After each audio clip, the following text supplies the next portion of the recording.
यकीन, यस बिल्कुल। Welcome dear students and dear friends. आप सभी को यकीन दिलाते हैं कि आपका जो बोर्ड का सिलेबस है 12th का, जो पॉलिटिकल साइंस को जहाँ ऑल चैप्टर हैं वो मैं आपको कंप्लीट करवाऊंगा, ये आपको यकीन दिलाता हूँ। बिल्कुल इस यकीन के साथ आज हम आगे बढ़ रहे हैं अपने 5th लेसन स्वतंत्र भारत की राजनीति। बुक यहाँ पे आपको नोट कर लेता हूँ ताकि आपको पता रहे कि कौन सा पढ़ रहे हैं। स्वतंत्र भारत की राजनीति, ठीक है। अभी ये बुक पढ़ा रहा हूँ। इस बुक के अंतर्गत बात करें तो ये जो लेसन है वो अपना 5th लेसन है और 5th लेसन का आज पार्ट 2 कंप्लीट करेंगे। यानी हर अपने जो आपके टोटल मैंने 4 चैप्टर करवा दिए हैं, हर चैप्टर के 2 पार्ट बने। तो आज भी अपना 5th लेसन है, इसका पहला पार्ट बना हुआ है जिसमें हमने कांग्रेस के समक्ष चुनौतियाँ, उनका जो राजनीतिक उत्तरदायित्व था वो इसके संबंध में और महत्वपूर्ण जानकारी। देन इसके बाद हमने गुटनिरपेक्षता के बारे में, गैर कांग्रेसवाद के बारे में पढ़ा है, वो पार्ट 1 में पढ़ा है 5वें चैप्टर का। आज जो पार्ट 2 हम करने वाले हैं, देखो पार्ट 2 में हम सिंपल सा समझेंगे कि एक समय ऐसा आया कि कांग्रेस का विभाजन हुआ था, तो बस वही हम देखने वाले हैं क्योंकि आपका चैप्टर ही क्या है, कांग्रेस के ऊपर ही है। चुनौती और पुनः स्थापना, किस प्रकार से एक बार डाउन होकर कांग्रेस पुनः स्थापित हो जाती है, उसी बारे में। तो इसके अंतर्गत अपना पॉइंट है आज कांग्रेस का विभाजन। देखिए डियर, कांग्रेस का विभाजन क्यों होना पड़ा, तो आप सभी को पता होगा जी 1967 का जो चुनाव हुआ, उस चुनाव के बाद कांग्रेस को अब हकीकत पता लग गई थी कि हम जो सोच रहे थे वह चीज़ अब नहीं। यानी काफ़ी जगह है वो कांग्रेस, बहुत सारे राज्यों से कांग्रेस का कहता ना पत्ता साफ हो चुका था। और ये जो कांग्रेस है, कांग्रेस दल, इसने बड़ी मुश्किल से केंद्र में तो अपनी सत्ता बचा ली, लेकिन बहुत सारे राज्य थे, इवन लगभग 8 राज्य तो ऐसे थे जहाँ पर कांग्रेस हट गई थी और एक राज्य ऐसा था जहाँ पर कांग्रेस बिल्कुल ही सत्ता में नहीं थी। यानी वैसे 9 राज्य थे जहाँ पर कांग्रेस सत्ता में थी ही नहीं। यानी कुल मिलाकर कांग्रेस ने अपनी केंद्र सरकार की सीट तो बचा ली, लेकिन उनका ये फर्स्ट टाइम ऐसा था कि बिना नेहरू जी के नेतृत्व में बहुत ही ज़्यादा हालत ख़राब हो चुकी थी। तो इस वजह से अब हुआ ये कि इस दरमियान राष्ट्रपति शासन वगैरह भी लगा था। अब देखिए यहाँ पर जो मैं आपको समझा देता हूँ कि कांग्रेस का विभाजन क्यों करना पड़ा। तो कांग्रेस का विभाजन होने का रीजन था कि कांग्रेस के अंदर ही 2 गुट बन गए। 2 गुट बन गए। 2 गुट कहने का मतलब है कि पहले शुरुआत में इंदिरा गांधी जी को एज शास्त्री जी के बाद प्रधानमंत्री के तौर पे रखा, मतलब पद पे स्थापित करने के लिए कुछ लोगों ने सपोर्ट किया और वो बनी। इसके बाद धीरे धीरे उसी में 2 ढर्रे बन गए। एक साथ आता कि हम कांग्रेस के प्रमुख इंपॉर्टेंट व्यक्ति बनकर इस कांग्रेस को चलाएं, दूसरी ओर इंदिरा गांधी अपने व्यक्तिगत पहचान के बलबूते कांग्रेस को अपनी छवि देना, अपनी छाप छोड़ना चाहते थे। इसी बीच कांग्रेस का विभाजन हुआ और कांग्रेस 2 हिस्सों में बढ़ गई, जिसको हम कह सकते हैं इंदिरा गांधी बना सिंडिकेट कांग्रेस। यानी ये क्या, तो देखिए आपको बता दें, इसको तो नाम दिया गया कांग्रेस ओ, इसको नाम दिया गया कांग्रेस ओ। और ये उस समय जानी पहचानी पार्टी जाने लगी वो कांग्रेस आर। इस प्रकार से 2 कांग्रेस के पार्टियों में विभाजन हुआ। अब ये कैसे हुआ, तो इसका तो अब मैंने आपको ये तो बता दिया कारण क्या था। अब देखिए इसमें ऐसे हुआ कि कांग्रेस है ना, कांग्रेस में कुछ प्रभावशाली लोग थे। देखो हर जगह देखा होता है ना, कहीं पे भी आप देखो समाज में कहीं पे देखिए कुछ लोग हैं बहुत पावरफुल होते हैं और वो उस कहीं पे भी समाज में वो अपने दम पे कुछ भी कर सकते हैं। यानी मान लीजिए किसी भी समाज व्यवस्था में देखा जाए तो एक व्यक्ति विशेष या कुछ समूहों का उस समाज में प्रभाव होता है, तो वो अपने इस प्रभाव के आधार पर अलग अलग परिस्थितियों में बदलाव कर सकते हैं। देखिए यहाँ पे हम आपको बताएं कि सिंडिकेट कांग्रेस क्या है, क्योंकि अभी मैंने आपको क्या बताया कि कांग्रेस का विभाजन हुआ था। देखो सिंडिकेट कांग्रेस का मतलब है कांग्रेस के प्रभावशाली नेताओं का एक समूह। सिंडिकेट कांग्रेस के बारे में आपको बता देता हूं।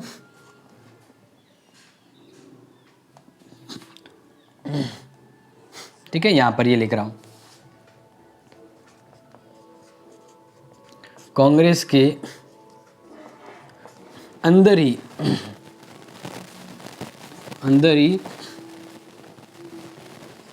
कुछ प्रभावी नेताओं का समूह। ठीक है, एक तो ये ध्यान रखना। दूसरा हम यह बात करें तो इन समूह ने पार्टी के संगठन पर नियंत्रण बनाए रखा था।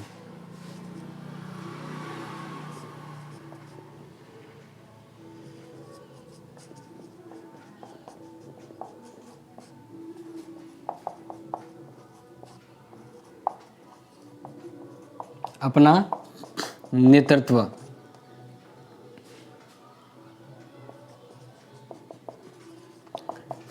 स्थापित किया हुआ था। देखिए, इसको सिंपल से याद रख रहे हैं कि भाई सिंडिकेट कांग्रेस क्या है। सिंडिकेट कांग्रेस के अंदर ही कुछ पावरफुल, नामचीन और प्रभावशाली व्यक्तियों का एक समूह जो अपने आप को कहता है कि हमारे बगैर कांग्रेस नहीं चल सकती। तो इस प्रकार से उन्होंने फिर कांग्रेस के अंदर जब उनको लगा कि हमारी ओर से प्रधानमंत्री को नहीं बनाया गया, हमने कहा वैसा नहीं हुआ, या फिर हमारी ओर से प्रधानमंत्री हाथ से निकलते जा रहे, तो इन लोगों ने अपने पार्टी पर उनका प्रभाव तो था ही, तो इस आधार पर उन्होंने कांग्रेस के अंदर ही दो ढर्रे बना दिए। एक वो सामान्यतः जो इंदिरा गांधी के नेतृत्व वाले लोग थे कांग्रेस के अंदर, दूसरे ये जो प्रभावशाली थे उन लोगों का एक समूह बन गया। इस प्रकार के सिंडिकेट कांग्रेस का मतलब है कांग्रेस के अंदर ही ताकतवर, प्रभावशाली और संगठनकारी नेताओं का एक समूह। अब देखिए, इसमें अगर बात करें तो सिंडिकेट कांग्रेस में कौन था। सबसे पहले एक इंपॉर्टेंट व्यक्ति का याद रखिएगा, इसके जो अध्यक्ष थे, किसके अध्यक्ष की बात कर रहा हूं मैं बात कर रहा हूं कांग्रेस पार्टी। तो कांग्रेस पार्टी के जो एक प्रमुख अध्यक्ष थे, जिसको आप सभी को पता होगा, मतलब पार्टी रह चुके थे, के कामराज। तो एक तो आप जानिए अध्यक्ष थे के कामराज, ये सिंडिकेट कांग्रेस के साथ थे, यानी ये पॉपुलर व्यक्ति थे और ये सिंडिकेट कांग्रेस के साथ थे। इसके अलावा जैसे बात करें एस के पाटिल हुए, एस के पाटिल, ये भी सिंडिकेट कांग्रेस यानी कांग्रेस के अंदर एक शक्तिशाली गढ़ वाले व्यक्ति थे। इसके अलावा बात करें जैसे हम अलग से बात करें संजीव रेड्डी हो गए, निजलिप्पा हो गए, संजीव रेड्डी हो गए, निलिंगप्पा हो गए, ये कुछ ऐसे व्यक्ति थे जो कांग्रेस में अपना ताकत, प्रभाव और दबदबा रखते थे। तो दबदबे वालों का एक जो समूह था वो था कांग्रेस। अब देखो, हुआ एक्चुअल में ये कि इंदिरा गांधी, शास्त्री जी के बाद इंदिरा गांधी जी को बागडोर मिली। तो इंदिरा गांधी जी को उस समय तत्कालिक समय में प्रधानमंत्री बनाने में इनका ही हाथ था। इन्होंने सोचा कि क्यों ना हम एक नए नवेले व्यक्ति को एज ए प्रधानमंत्री के पद पे बैठा दे और हम जैसा कहेंगे हमारे द्वारा सपोर्ट करके बनाया हुआ प्रधानमंत्री हमारे इशारों पर चलेगा। तो इन सिंडिकेट कांग्रेस के प्रभावशाली नेताओं ने इस आधार पर उनको सपोर्ट दिया कि भाई इन्हें प्रधानमंत्री बना दिया। फिर धीरे धीरे इंदिरा गांधी जी ने अपने प्रभाव, व्यक्तित्व और नॉलेज के दम पर पार्टी में पैसा बनाना शुरू कर दिया। तो धीरे धीरे इनको लगने लगा कि भाई हमारे हाथ से कांग्रेस चली जाएगी, इंदिरा गांधी जिस प्रकार से काम करे तो हमारा तो नुकसान हो जाएगा। तो इस प्रकार से उन्होंने फिर इंदिरा गांधी से मतभेद करना शुरू कर दिया, यानी मतभेद शुरू हो गया। क्या हो गया? मतभेद शुरू हो गया। और मतभेद होते होते नीति निर्माण के मध्य भी मतभेद शुरू हो गया। और एक समय ऐसा हुआ कि कांग्रेस का विभाजन हो गया, यानी कांग्रेस बिखर गई थी। तो भारतीय राजनीति में जो ताकतवर नेताओं का समूह था वो सिंडिकेट कांग्रेस कहलाया, और बाकी जो सामान्य थे वे कांग्रेस जो इंदिरा गांधी के साथ रहे। अब देखो, यहाँ पर अगर बात करें तो ये 1967 के बाद ही ये दौर शुरू हुआ था और 1971 तक ये कांग्रेस के मध्य विभाजन का वगैरह ये दौर रहा। अब फिर क्या होता है समझिएगा, क्योंकि आपको समझाना बहुत ज़रूरी है। जो इम्पोर्टेंट वो तो मैंने लिख के दिया है। अब यहाँ पर ये कि सिंडिकेट के रूप में इंदिरा गांधी जी सामना कर रहे थे सिंडिकेट नेताओं का, क्योंकि सिंडिकेट नेता पहले नामचीन व्यक्ति थे। अब हुआ ये कि इंदिरा गांधी जी को अब लगने लगा कि ये हमारा पत्ता काट रहे हैं। तो इंदिरा गांधी जी ने सिंडिकेट कांग्रेस से ज़बरदस्त मुकाबला लेने के लिए 1971 में पुनः चुनाव होने वाला था। 1971 में पुनः चुनाव होने वाला था और इंदिरा गांधी ने सोचा कि इस प्रकार से तो मैं अपना नाम नहीं कमा पाऊंगी, मेरी पहचान नहीं बनेगी, मुझे इन सभी का मुंह बंद करना है तो मुझे चुनाव जीतना होगा और ये कांग्रेस के जो दादा बने हुए उनको उनकी औकात बतानी होगी। तो इस वजह से इंदिरा गांधी जी ने अपने काम पर फोकस किया और जब 1957 के चुनाव हुआ था उस समय कांग्रेस अपना सब कुछ मतलब खो चुकी हो थी लगभग, क्योंकि कांग्रेस जो 3 चुनाव में तानाशाही व्यवस्था की तरह थी, लेकिन 1967 में उनको एकदम ज़मीन पर पटक दिया। तो इनकी जो बनी बनाई जो इज्जत चली गई थी, तो अब उनको अचीव करने पर इनका ध्यान था। इस वजह से फिर क्या हुआ, इंदिरा गांधी जी अब चुनावी रणनीतियों का और देश कल्याण के लिए आम लोगों के लिए नीतियां बनानी शुरू कर दी कि जितना बढ़िया काम करूंगी, लोगों के बीच मेरी पहचान होगी, तो मैं दोबारा पार्टी में आ सकती। इस वजह से 1967 के मई में कांग्रेस कार्य समिति ने 10 सूत्री कार्यक्रम अपनाया था। नोट कर लीजिएगा, मई 1967 10 सूत्री कार्यक्रम किसके द्वारा ये अपनाया गया था? कांग्रेस के द्वारा और इंदिरा गांधी के नेतृत्व में।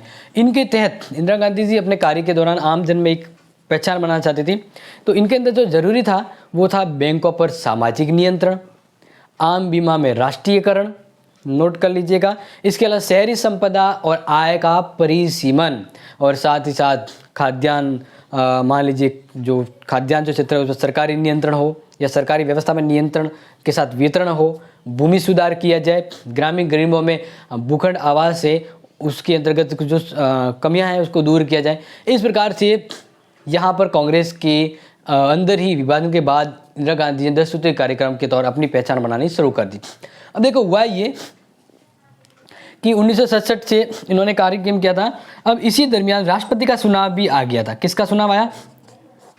राष्ट्रपति चुनाव। भारत की राजनीति में राष्ट्रपति चुनाव का दौर आया था और ये दौर था 1979 का, मतलब 69 का। उस समय क्या हुआ, एक्चुअल में क्या होता है कि एक पार्टी है वह अपना सपोर्ट किसी एक ही व्यक्ति को देती है जिसे वो राष्ट्रपति बनाना चाहती है। आज भी यही है, एक पार्टी अपने एक ही व्यक्ति को समर्थन देती है ताकि उस समर्थन पर वो राष्ट्रपति पद पर जीत जाए। कांग्रेस में अब जस्ट बताया कि 2 विभाजन हो चुके थे। तो कांग्रेस में जब 2 विभाजन हुए थे, मैं आपको ये इरेज कर देता हूँ, समझ लीजिएगा।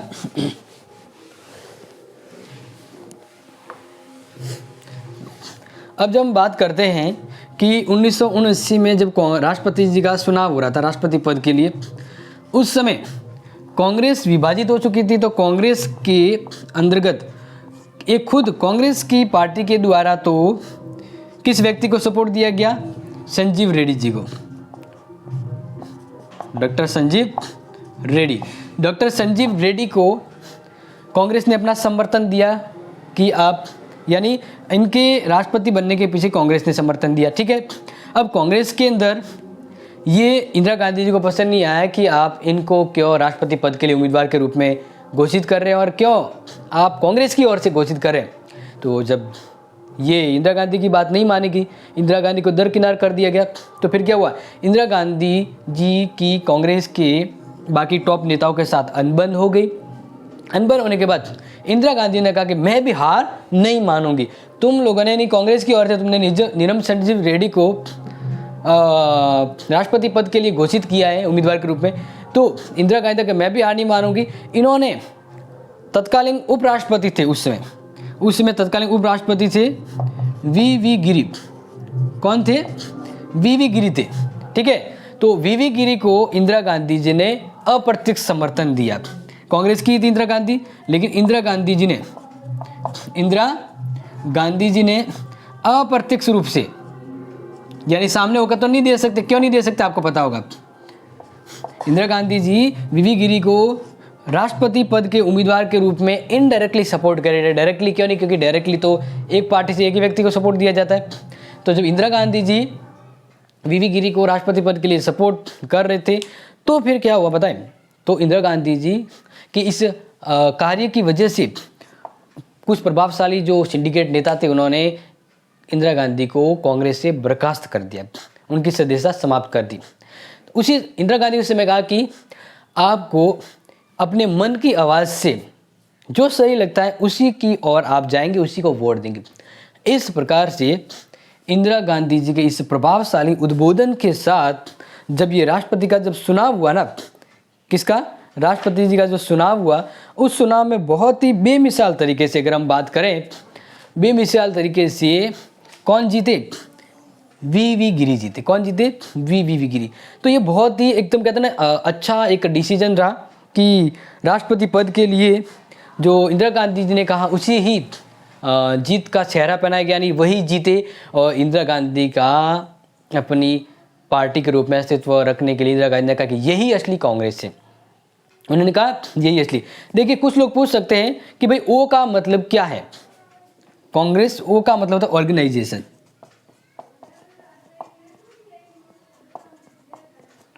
ठीक है, वो का मतलब ऑर्गेनाइजेशन सिंडिकेट कांग्रेस है। और इसके अलावा पूछते जब ये आर का मतलब काफी जने पूछते हैं तो लिखते हैं रिक्विजिस्ट,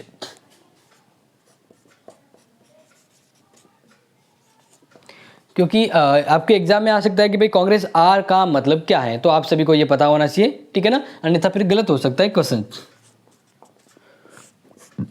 इस प्रकार से अब तक मैंने आपको समझा दिया कि यहाँ पर उपराष्ट्रपति मतलब राष्ट्रपति के लिए भी इंदिरा गांधी के सपोर्ट वाले वी गिरी जी थे, यानी प्रधानमंत्री भी इंदिरा गांधी रही, राष्ट्रपति भी इंदिरा गांधी रही, और पार्टी के प्रभाव के रूप में भी इंदिरा गांधी का प्रभाव बढ़ने लगा। यानी धीरे धीरे इंदिरा गांधी अपने नाम, पहचान और व्यक्तित्व के आधार पर भारत की राजनीति में छाई जाने लगी, यानी मतलब प्रभाव स्थापित होने लगा। अब आगे बात करते हैं कि इंदिरा गांधी जी को अब आने वाले चुनाव यानी 1971 के चुनाव के लिए बहुत ही रणनीतिक कार्य करना था, एक व्यवस्थित तरीके से कार्य करना था। तो फिर इंदिरा गांधी जी ने बहुत ही सिस्टमेटिक तरीके से आने वाले चुनाव के लिए अपनी रणनीति चलाई। अब यहाँ पर कुछ चीज़ें जो आपको बता रहा हूँ वो नोट कर लीजिएगा, ठीक है।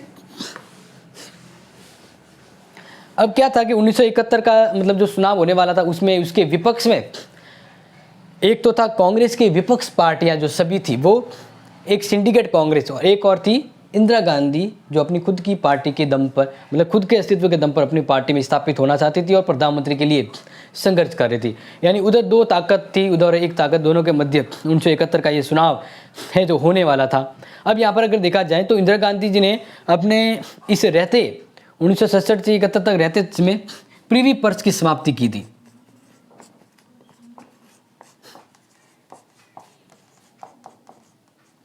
प्रीवी पर्स की समाप्ति कौन से प्रधानमंत्री ने की थी? इंदिरा गांधी ने। इंदिरा गांधी ने प्रीवी पर्स की समाप्ति की थी। अब देखिए ये काफ़ी प्रश्न आता रहता है, तो ध्यान दीजिएगा कि प्रीवी पर्स की समाप्ति के लिए जो ये प्रस्ताव रखा गया था, ठीक है ना, ये प्रस्ताव रखा गया था 1967 में, ठीक है। फिर 1970 में इसके लिए संविधान में संशोधन मिलाया गया, संशोधन प्रस्तावित किया गया। अब देखिए प्रीवी पर्स होता क्या है, देखो सिंपल में समझना। प्रीवी पर्स का देखो सिंपल मतलब होता है कि प्रीवी पर्स क्या है। तो प्रीवी पर्स का मतलब होता है कि पहले के समय मान लीजिए राजा थे, उनके पास राज्य था पूरा। अब लोकतंत्र आना है तो राजा अपने राज्य को लोकतंत्र यानी देश के हवाले करें, तो उसके लिए उसके राजा पद हैं वो कम हो जाएगा। तो फिर सरकार की ओर से कहा कि आप अपने नाम पर तो राजा है ही, लेकिन आप इस देश की, इस भारत की इस भूमि यानी आपके पास जो राज्य है इसको भारत के लोकतंत्र में विलीन कर लीजिए और आपको इसके लिए प्रीवी पर्स दिया जाएगा। यानी जो भी राजा महाराजे थे ना, उन्हें पेंशन दी जाती थी सरकार की ओर से, बस यही कहते हैं प्रीवी पर्स। यही क्या था? प्रीवी पर्स था। तो अब इससे क्या था कि प्रीवी पर्स से देश की आर्थिक मतलब देश का आर्थिक जो बैलेंस है वो बिगड़ रहा था। वैसे भी स्थिति कमज़ोर थी और ज़्यादा स्थिति कमज़ोर हो रही थी इस प्रीवी पर्स की वजह से। तो इंदिरा गांधी जी ने प्रस्ताव रखा था, यानी पहले 1967 में लाए गए हम प्रीवी पर्स को समाप्त करेंगे। फिर उसके लिए 1970 के अंतर्गत उन्होंने संविधान में संशोधन के प्रयास किए और प्रीवी पर्स को समाप्त करने की व्यवस्था की। लेकिन फिर क्या हुआ कि राज्यसभा की ओर से, लोकसभा के जैसे इंदिरा गांधी था मान लीजिए वहाँ से तो पास हो गया प्रस्ताव, लेकिन लोकसभा की ओर से पास हो गया, लेकिन राज्यसभा ने प्रीवी पर्स के संविधान में संशोधन वाले प्रस्ताव को खारिज कर दिया था। क्या कर दिया? खारिज कर दिया। तो इस प्रकार सर्वोच्च न्यायालय ने भी जो 1971 में इंदिरा गांधी ने एक बड़ा मुद्दा बनाया था, लेकिन इनको ये कहने का मतलब है कि प्रीवी पर्स को समाप्त नहीं कर पाए। देखो प्रीवी पर्स समाप्त करने का एक बहुत अच्छा लॉजिक क्या था कि अगर राजाओं के विशेषाधिकारों को समाप्त करेंगे ना, तो आम जनता जो पृथ्वी पर समाप्त करेगा उनके साथ जुड़ेगी। तो इंदिरा गांधी आम लोगों के हितैषी की पार्टी होना चाहती थी, तो इसलिए इनके ये प्रयास थे। इसके अलावा इंदिरा गांधी जी का एक मकसद था कि हमें आम जन की पार्टी के रूप में काम करना है, ठीक है। तो फिर अब रण बज चुका था, रणबेरी बज चुकी थी, कहने का मतलब है 1971 का चुनाव।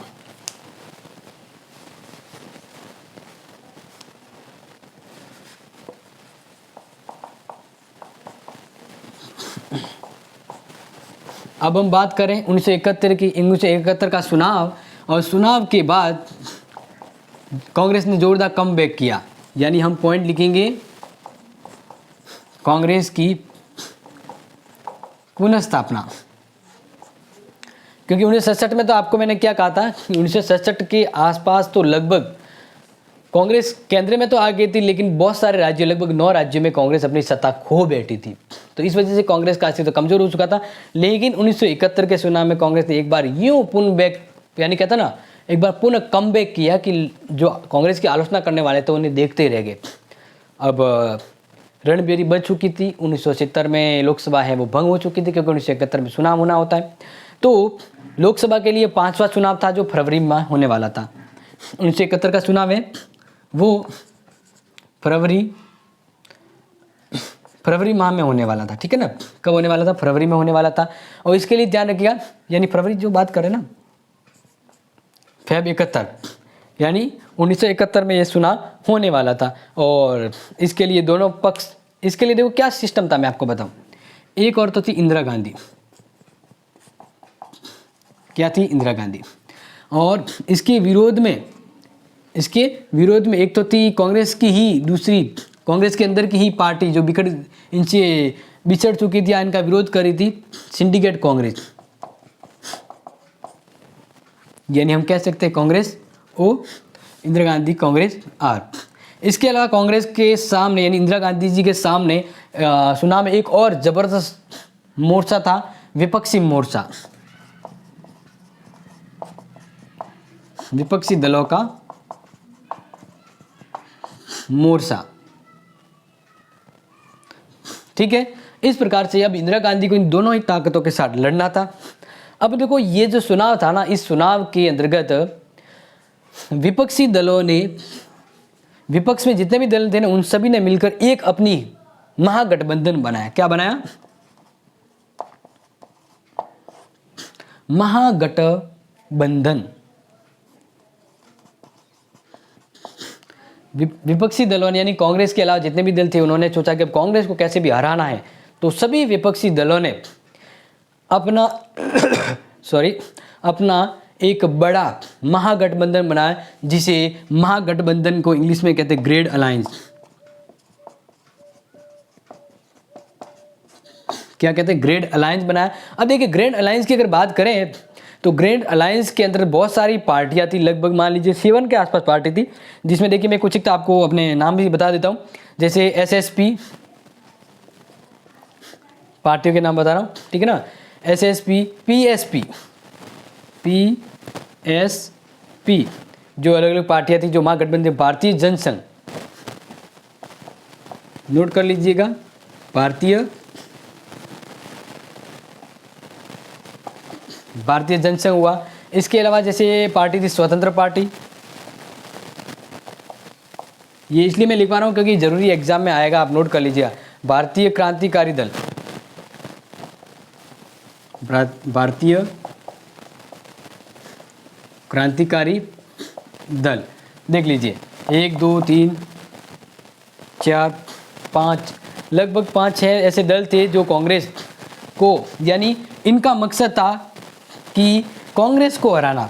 इसका मतलब ये दोनों दोस्त नहीं थे, क्योंकि थी तो ये भी कांग्रेस ही थी, ये भी कांग्रेस थी, लेकिन इनका मकसद था कि इन कांग्रेस, ये दो यानी देखो एक विपक्ष पार्टी को फायदा हुआ कि कांग्रेस आपस में बिखर चुकी थी, तो इनको लगा कि ये दोनों आपस में लड़ेंगे और हमारा मकसद है इन दोनों को ही हराना है। तो इस प्रकार से इस बार तो कांग्रेस का पलड़ा साफ कर देते हैं और हम सत्ता में आएंगे। तो इन्होंने अपना एक गठबंधन बनाया। तो इंदिरा गांधी को इनके साथ भी लड़ना था और इनसे भी मुकाबला करना था। तो अब इन सभी के चुनाव के समय घोषणा होती है कि हम ये करेंगे वो करेंगे। इन सभी का एक ही मोटो था, इनका मोटो था कांग्रेस हटाओ। क्या था? कांग्रेस हटाओ। या दूसरा ये कह रहे थे इंदिरा हटाओ। तो ये सिंडिकेट कांग्रेस भी ये सोच के चल रही थी। सिंडिकेट कांग्रेस का भी मकसद था, ये कहते थे कि इंदिरा हटाओ, और ये इंदिरा हटाओ और कांग्रेस को सत्ता से हटा दो। इस प्रकार चुनाव में इनके पास कोई बड़ा कार्यक्रम नहीं था। देखिए, जिस पार्टी के पास एक ज़बरदस्त विचारधारा होती है ना, तो वो वोट खींच सकती है कि हम ये करेंगे, हम वो करेंगे, आपके लिए ये करेंगे। ऐसी कोई एक ज़बरदस्त प्लानिंग होती है ना, तब तो वोट आते हैं। लेकिन इनका नज़रिया था नकारात्मक विचारधारा। इन पार्टी के चुनाव की विचारधारा कैसी थी? नकारात्मक।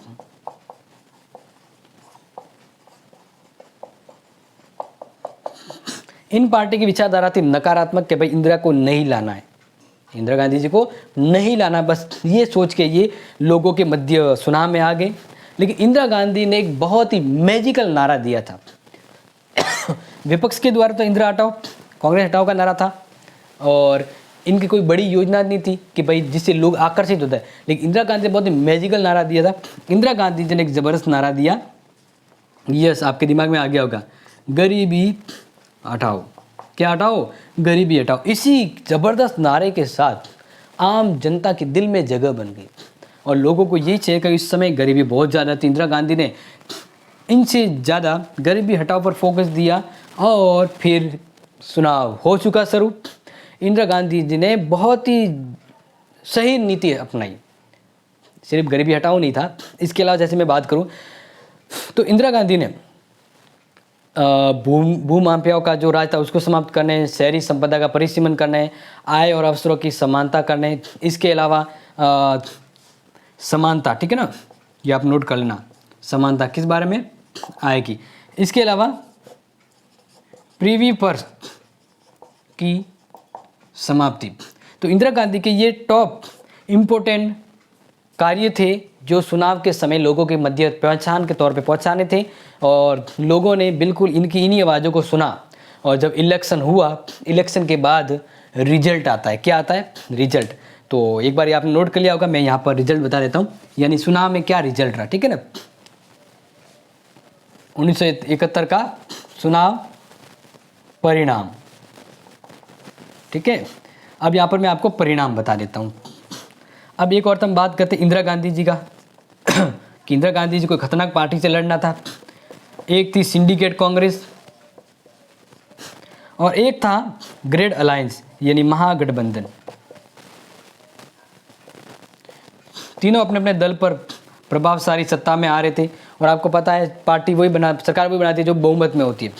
जब 1971 का जो चुनाव हुआ ना, इस गठबंधन में लोकसभा में 375 सीटें, बात करें तो कांग्रेस और सीपीआई के गठबंधन ने इस बार जितनी वोट या सीटें मिली उतनी कांग्रेस पिछले 4 चुनाव में कभी हासिल नहीं कर पाई थी। यानी इस गठबंधन को लोकसभा में, सिंपल से ध्यान रखिएगा, लोकसभा के अंतर्गत 375 सीटें मिली। यानी इस चुनाव में इंदिरा गांधी की जो पार्टी है उसके तहत एक और पार्टी, यानी 2 पार्टी मिलकर काम कर रही थी, Indira Gandhi plus CPI. Indira Gandhi plus CPI, इन दोनों ने साथ में मिलकर 1971 का चुनाव जीता। और कितनी सीटें इन्होंने जीती? 375 जीती। अब देख लीजिए, मतलब बहुमत से बहुत आगे कांग्रेस में पूरी बहुमत की जो पार्टी की सरकार बनी। और अगर बात करें तो यहाँ पर देखा जाए कि सिर्फ और सिर्फ कांग्रेस, इंदिरा गांधी जी की पार्टी ने कितनी सीटें जीती?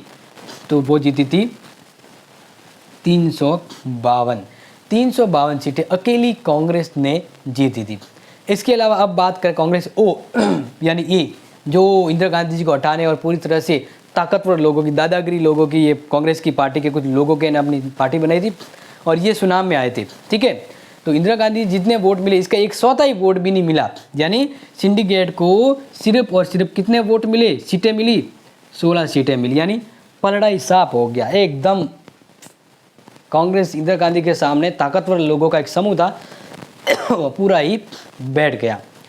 इसके अलावा आगे बात करें तो जो महागठबंधन था ये भी कितनी सीटों पर सिमट गया? सारी सीटों पर। इस प्रकार से कांग्रेस ने अपना दबदबा वापस कायम किया, जो सभी खोई थी उस सभी को पुनः स्थापित किया गया। इस प्रकार से इंदिरा गांधी ने कहा कि हमारी कांग्रेस ही क्या है, असली कांग्रेस है। क्या है? असली कांग्रेस।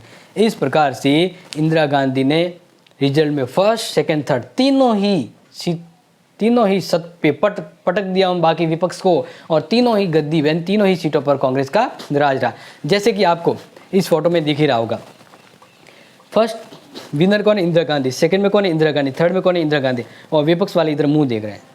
तो इस प्रकार से इंदिरा गांधी ने अपने विपक्ष का पूरा पलड़ा ही दबा दिया। ठीक है, यहाँ तक तो आपको समझ में आ गई।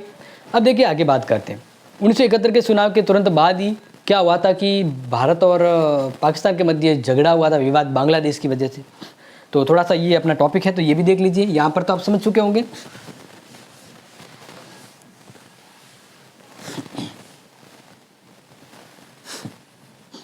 ओके, तो आगे देखते हैं। अब यहाँ पर अगर जैसे कि देखा जाए तो 1971 की हम बात कर रहे हैं कि 1971 में विवाद हुआ था भारत और पाक। क्यों? क्योंकि पाकिस्तान क्यों झगड़ा? क्योंकि बांग्लादेश की वजह से। बांग्लादेश मतलब कहने का मतलब ये भारत, एक सिंपल उदाहरण दे रहा हूँ। तो पाकिस्तान तो इधर था, लेकिन 1971 से पहले एक पाकिस्तान यहाँ पर भी था, जिसको पूर्वी पाकिस्तान कहते थे। क्या कहते थे? पूर्वी पाकिस्तान। इधर वाला पाकिस्तान, इसको पश्चिमी पाकिस्तान कहा जाता था। अब यहाँ पर ये जो था, इसके पास में हमारा बंगाल भी था। बंगाल वैसे तो पूर्व में है, लेकिन इस क्षेत्र के पश्चिम में पड़ता है, इसलिए बंगाल का नाम पड़ा पश्चिमी बंगाल। अब क्या हुआ कि एक समय 1970 के आसपास पाकिस्तान में, यहाँ पर तो अलग पार्टी की सरकार बनी पाकिस्तान में, और यहाँ पाकिस्तान में अलग पार्टी की सरकार बनी। तो ये इन यहाँ वाली पार्टी ने कहा कि हम इस वाले पाकिस्तान से दूर होना चाहते, हम अपनी खुद की सत्ता स्थापित करना चाहते। तो इन्होंने फिर कहा कि ये पाकिस्तान हमारे हाथ से निकला, तो इन्होंने पूरी ताकत के साथ इन पर दबाव, लड़ाई, मारपीट या हथियार भेज दिए। तो भारत, तो फिर यहाँ पे लड़ाई मारपीट हुई, तो लाखों लोग भारत की सीमा में आने लगे, तो भारत को प्रॉब्लम हुई। तो भारत ने फिर मजबूरन हथियार उठाए और युद्ध करना शुरू कर दिया। और कुछ ही समय में पाकिस्तान के 1 लाख लगभग सैनिकों ने भारत के सैनिकों के सामने घुटने टेक दिए, और तभी से 1971 से बांग्लादेश का जन्म होता है। तो ये जो बेमिसाल जो कार्य किया था, इस बेमिसाल कार्य के तहत पाकिस्तान को धूल चटाने का जो कार्य है वह भारत की सेना के द्वारा किया। तो ये पूरा क्रेडिट इंदिरा गांधी को मिला, उनकी छवि में 4 चांद लग गए। और इस प्रकार से देखा जाए तो कांग्रेस ने जो पूरी तरह से बिखर चुकी थी, अपने आंतरिक रूप में, बाह्य रूप में सत्ता भी हार चुकी थी। कांग्रेस के प्रभावशाली तौर पे नेहरू जी का प्रभाव भी नहीं रहा था, और कांग्रेस के अंदर ही अंदर कांग्रेस के जो प्रभावशाली नेता थे, प्रमुख बुजुर्ग जो अभिभावक थे, उन्होंने भी कांग्रेस का साथ दगा किया, भेदभाव किया, विरोध किया। तो इंदिरा गांधी ने अपने दम पर वापस कांग्रेस को पुनः स्थापित किया, यानी पूरी गिरी हुई व्यवस्था को कंट्रोल में ला लिया। तो इस प्रकार से मेरे प्यारे विद्यार्थियों, आपको यकीनन के साथ समझ में आ चुका होगा। अगर कुछ डाउट या कन्फ्यूजन है तो मुझे कमेंट कीजिएगा। अदरवाइज इस क्लास में आपके लिए जो भी हेल्पफुल था इस चैप्टर में, पार्ट 2 में मैंने समझा दिया है। इसको लाइक शेयर जरूर कीजिएगा। जितने ज़्यादा देखेंगे उतने ज़्यादा जल्दी पार्ट आपको मिलेगा। Thank you so much.